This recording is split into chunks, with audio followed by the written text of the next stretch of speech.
আমাদের হোমমেকারদের একটা কথা খুবই কমন যে সারাদিন কাজ করলেও ঘরের কাজ কখনো শেষই হয় না। তার উপর এক্সট্রা কাজ করার সময় পাবো কী করে? সব সময় দেখি অনেকে সব কিছু কী সুন্দর ইজিলি ম্যানেজ করে, দেখেও ভালো লাগে। সত্যি কথা বলতে যে কোনো কাজ দেখা আর করার মধ্যে অনেক তফাৎ আছে। অ্যাকচুয়ালি আমাদের অনেকেরই একই প্রবলেম, টাইমটাকে ম্যানেজ করতে পারি না। অনেক সময় মনে হয় না আজকে যদি আরেকটু ভোরবেলা ঘুম থেকে উঠতে পারতাম বা আরও ঝটপট করে কাজগুলো করতে পারতাম, তাহলে কি ভালোই না হতো। খেয়াল করে দেখুন, প্রবলেম সেই সময়কে নিয়েই।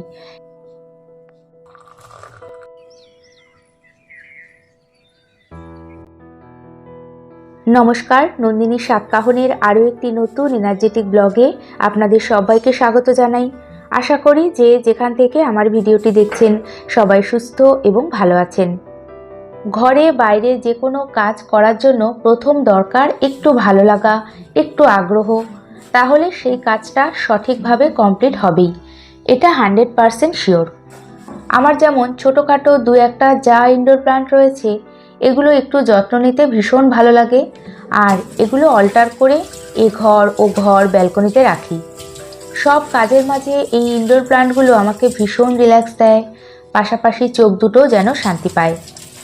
আমাদের প্রত্যেকের কাজের প্রায়োরিটি চুজ করাটা ভীষণ প্রয়োজন। আজকে ঘরের যে ইনডোর প্লান্টগুলো রয়েছে সেগুলো ভালো করে ধুয়ে, পাতাগুলো ধুয়ে নেব।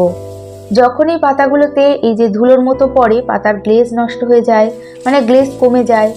রোজ দিন করার থেকে মাঝে মাঝে একটু সময় বেশি নিয়ে এইরকম বেশ কিছু গাছের পাতাগুলো ধুয়ে নিই।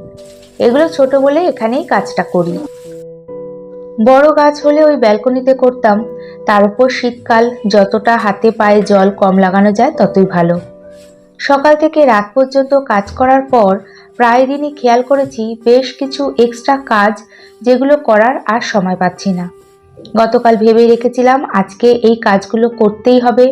কিভাবে করব, কখন করব, এটা এই সমস্যাটা আমাকেই সমাধান করতে হবে। রেগুলার ঘরের বেসিক কাজ তো চলতেই থাকে, তবে মাঝে মাঝে একটা দুটো কাজ ড্রপ দিয়ে টাইম টেকিং কাজগুলো করার চেষ্টা করি। এর জন্য অবশ্যই আগে থেকে একটা রুটিন সেট করে নিই। আজ যেমন সেইভাবে কোনো ডাস্টিং করিনি, সকালে পুজোটাও করিনি। সোনাকে বলেছি ও করবে, জাস্ট একটা পদই রান্না করেছি, খুবই সিম্পল, যেটা তাড়াতাড়ি হয়ে যাবে। এইরকম নানাভাবে সময় বাঁচিয়ে আগে আমার গাছগুলো যত্ন নিয়ে নিচ্ছি। আর জানেন, যত্ন বলতে আমি কিছুই করি না, জাস্ট ঠিকমতো রোদে রাখি, জল দিই, আর মাঝে মাঝে বেশি করে এই জলে একটু স্নান করিয়ে দিই। ডাইনিং টেবিলের পার্পেল হার্টের ডাল কাটিং করে জলের মধ্যে রেখেছি, যার খুব সুইট দুটো ফুলও ছিল। আর রান্নাঘরের ক্যাবিনেটটা নানান রকম ইনডোর প্ল্যান্ট দিয়ে সাজিয়ে নিলাম। এর মধ্যে কিছু ইনডোর প্লান্ট আছে যেগুলো রান্নাঘরে জানলাতেই রোদে দিই, তাই এখানেই রাখলাম। বাকি ইনডোর প্ল্যান্টগুলো সব কিছুদিনের জন্য ব্যালকনিতে রেখে দেব। অনেকের কাছে এগুলো এক্সট্রা কাজ মনে হতে পারে, তবে আমার কাছে খুবই পছন্দের কাজ। এখন এই যে রান্নাঘরের কাউন্টার টপটা মুছে নিচ্ছি, পুরো জল জল হয়ে গেছে। আগে থেকে ভেবেই রেখেছিলাম যে অন্য কাজ ড্রপ দিয়ে এই যে ছোট্ট সেলফ মতো এটা পুরো ডিপ ক্লিন করবো। বিছানাটায় তাই প্রথমে একটা চুড়িদারের ওড়না পেতে নিলাম। তার আগে এই যে ছোট মতো খুবই হালকা সেলফটা রয়েছে, এটাকে সরিয়ে ফেলবো। এটা আর ইউজ করব না, পুরো নষ্ট হয়ে গেছে। পাশের ওই কাপড়ের মতো ওগুলোও ছিঁড়ে গেছে। প্রায় 5 বছরের বেশি সময় তো ইউজ হলো। আর দেখতেই পেলেন যে কত বই রাখা রয়েছে, বই, খাতা, ফাইল, যা যা আছে সমস্ত কিছু এগুলো অন্য জায়গায় রাখার ব্যবস্থা করতে হবে। সেলফটা ছোট হলেও প্রচুর জিনিস ছিল। প্রথমে সেলফটা সরিয়ে জায়গাটা ঝাড় দিয়ে নিচ্ছি। আর এই যে বই রাখার ক্যাবিনেটটা দেখছেন, এটা পুরো ভর্তি, তবে এখানেই ব্যবস্থা করতে হবে। আর একটু ভালো করে অর্গানাইজড করে রাখলে আশা করি হয়ে যাবে, তবে ওই যে সময় লাগবে। বললে হয়তো বিশ্বাস করবেন না, এই নিচের সেলফে সোনার ছোটবেলার অনেক কিছু রয়েছে। নাচের ঘুঙুর থেকে ঘুঙুরের প্যাডটা পর্যন্ত রয়েছে। ভারতনাট্যম শিখতো, অনেক দূর শিখেও ছিল, এখন আর শেখে না, তবে নাচতে ভীষণ ভালোবাসে। এছাড়াও প্রথম কেজি স্কুলের ডায়েরি, একেবারে মাইনার থেকে 4-5 পর্যন্ত যে ডায়েরিগুলো সেগুলো রাখা আছে। স্কুল লাইফের প্রথম খাতা, সেই হাতের লেখা এখনও সযত্নে রেখে দিয়েছি। ড্রয়িং খাতা রয়েছে। আমি সব কিছুই একাই দেখছিলাম, পরে ভাবলাম যে আপনাদের সাথে শেয়ার করতে পারলেও ভালো লাগতো। এই যে এত কিছু এবার সব গুছিয়ে রাখতে হবে। সামনে বেশ কিছুটা জায়গা ফাঁকা রয়েছে, তাই ভাবলাম যে এই বই রাখার ক্যাবিনেটটাও একটু অন্যরকমভাবে রাখি। প্রচণ্ড ভারী, খাতা বই নামিয়ে নিয়েছি, তাও সরিয়ে আনতে পারছিলাম না। আর এই যে 1-1.5 বছর পর সরানোর অবস্থা দেখুন। এখন এই জায়গাটা আগে পরিষ্কার করে নেব। একটা কাজ করতে এসেছিলাম, শুধু পুরনো হালকা সেলফটা সরিয়ে তার উপরে রাখা বই খাতাগুলো একটা জায়গায় গুছিয়ে রাখবো। দেখতে দেখতে প্রায় 1 ঘন্টা সময় লেগেছে। তার উপর ওই পুরনো জিনিসগুলো দেখতেও একটু সময় লাগলো। এটাই গৃহিণীদের সারাদিনের সময় না পাওয়ার আসল কারণ। 5 মিনিটের কাজ আমাদের 15 মিনিট লাগে। প্রত্যেক দিন সংসারের নানান কাজের মধ্যে প্রায়োরিটি চুজ করাটা সবার আগে দরকার।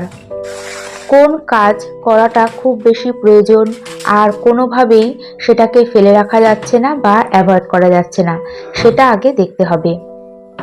এই তো বই রাখার ক্যাবিনেটটা পুরো অর্গানাইজড করে নিয়েছি। তবে হ্যাঁ, বেশ কিছু ড্রয়িং খাতা অন্য জায়গায় সরিয়ে রেখেছি, না হলে আর হচ্ছিল না। আর এই যে পুতুলটাও এখানে রেখেছি। ওড়নাটা সরিয়ে বিছানাটাও ভালো করে ঝেড়ে নিলাম। ছোট্ট একটা ফোল্ডিং টেবিল আছে, সেটা ক্যাবিনেটের পাশেই রাখলাম। কোনো ল্যাপটপ চার্জ দিতে বা ফোন চার্জ দিতে সুবিধা হবে। আর সাথে একটা ইনডোর প্ল্যান্টও রেখেছি। টাইম সেভ করতে মাল্টিটাস্কিং আমাদের ভীষণভাবে সাহায্য করে। ঘরের একটা কাজ করতে করতে আরেকটা কাজ আমরা কে না করি বলুন তো। বহু বছর ধরে সংসার করতে করতে মাল্টিটাস্কিং আমাদের অভ্যাস হয়ে গেছে। একটা কাজ করতে করতে আরেকটা কাজ অটোমেটিক করেই নিই। বিশেষ করে এটা দেখা যায় রান্নাঘরে। তারপর তো দেখা যায় যে মাছের ঝোলটা ফুটছে, এই ফাঁকে কটা জামা কাপড় মেলে দিয়ে আসি। ভাত হচ্ছে, এই সুযোগে ঘরটা একটু ঝাড় দিয়ে রাখি, পরে মুছে নেব। এইভাবে মাল্টিটাস্কিং প্ল্যান আমাদের মাথায় অল টাইম চলতেই থাকে।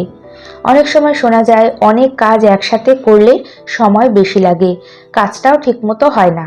হ্যাঁ, কথাটা ঠিক, তবে একটা হালকা কাজের সাথে একটা ভারী কাজ করলে অসুবিধে হয় না, বা অ্যাটেনশন কম লাগে, এমন একটা কাজের সাথে আরেকটা কাজ করাই যায়। গতকাল বাজার থেকে শীতের প্রচুর মটরশুঁটি এনেছিল, সেগুলো ছাড়িয়ে রাখার সময় পাইনি। আর অনেক কাঁচা লঙ্কাও এনেছিল। মটরশুঁটি আর কাঁচা লঙ্কার বোটা ছাড়িয়ে এই যে কন্টেনারে রেখে ফ্রিজে রেখে দেব। এরই সাথে বেশ কিছুটা মটরশুঁটি আজকে সিদ্ধ করতে বসিয়ে দিয়েছি, অল্প নুন দিয়ে। মটরশুঁটি সিদ্ধ খেতে আমার ভীষণ ভালো লাগে, আর সিদ্ধ খাওয়াও ভালো, ভীষণ হেলদি। খিদে পেলে বেশ কিছুটা মটরশুঁটি সিদ্ধ করে খেয়ে নেওয়া যায়, আর স্বাস্থ্যের পক্ষে তো ভালোই, ওয়েটও বাড়ে না। তবে হ্যাঁ, অবশ্যই যাদের ভালো লাগে, অনেকেরই ভালো নাও লাগতে পারে। আমি তো আর কিছুই নিইনি, সিদ্ধ করার সময় জাস্ট একটু নুন দিয়েছিলাম। মটরশুঁটি খেতে ভীষণ ভালো লাগে, এই কথাতে মনে পড়ল আমার সারাদিনের খাওয়া দাওয়া, মানে একটা গোটা দিনের প্রপার খাওয়া দাওয়া শেয়ার করার রিকোয়েস্ট এসেছে। খাওয়া দাওয়াটা খুব একটা আমি শেয়ার করি না, তবে আমাকে একটু টাইম দিন, অবশ্যই শেয়ার করব। এরই সাথে কমেন্ট সেকশানে অনেক রিকোয়েস্টেড ভিডিও রয়েছে, আমাকে একটু সময় দিন, আস্তে আস্তে সব শেয়ার করব। কিছু কমেন্টসের এখনও রিপ্লাইও দিইনি, যদি বাই চান্স ভুলে যাই। তার উপর গোটা সংসারের কাজ, শারীরিক কিছু প্রবলেম, এর জন্য মাঝে মাঝে একটু সময় বেশি লাগে। এরই সাথে ভিডিওটি দেখতে দেখতে কোথাও এতটুকু ভালো লেগে থাকলে একটা ছোট্ট লাইক করে দিতে ভুলবেন না।